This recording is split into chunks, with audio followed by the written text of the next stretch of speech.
easy ones that way. You have to like what we're seeing from the doctor. I mean, he's getting to the rack all game, and if they can't do a better job of keeping him out of the paint, they're in for a long night.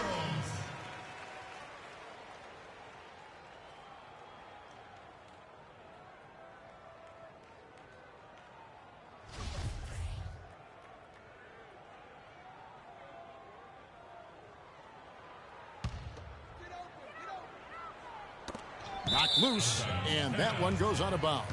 Last touch by Knight.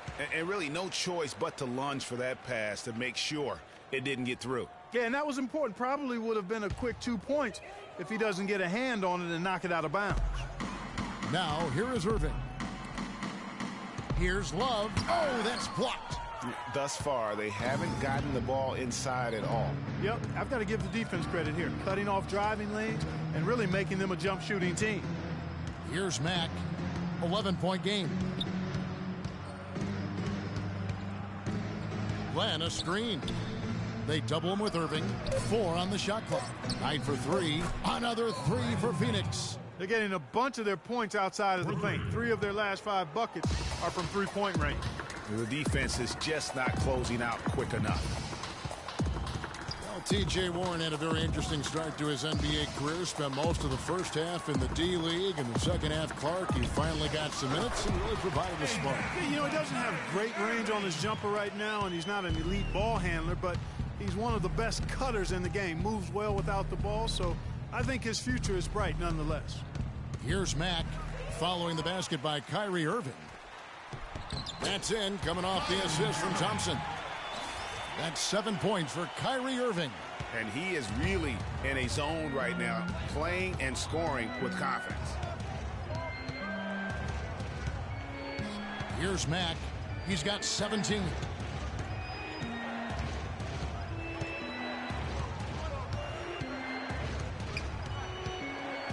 Thompson comes with the double team.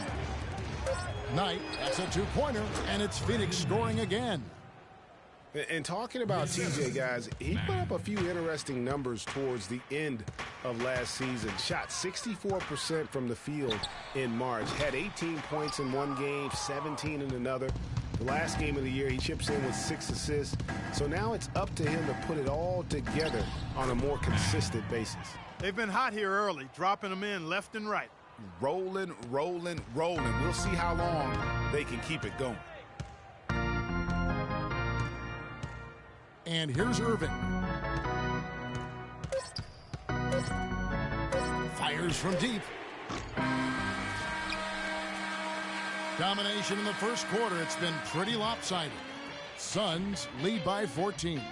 Stay with us as we get set to bring you the second quarter right after this.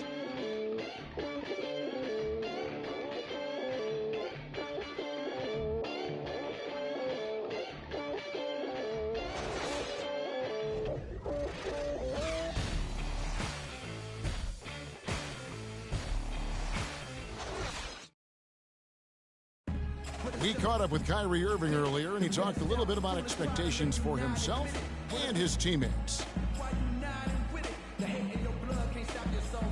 We expect so much out of each other every single night, and you know the team is going to go as hard as we go, as well as the other pieces that we have on the team, but we have to control it from a standpoint that we have to play off each other.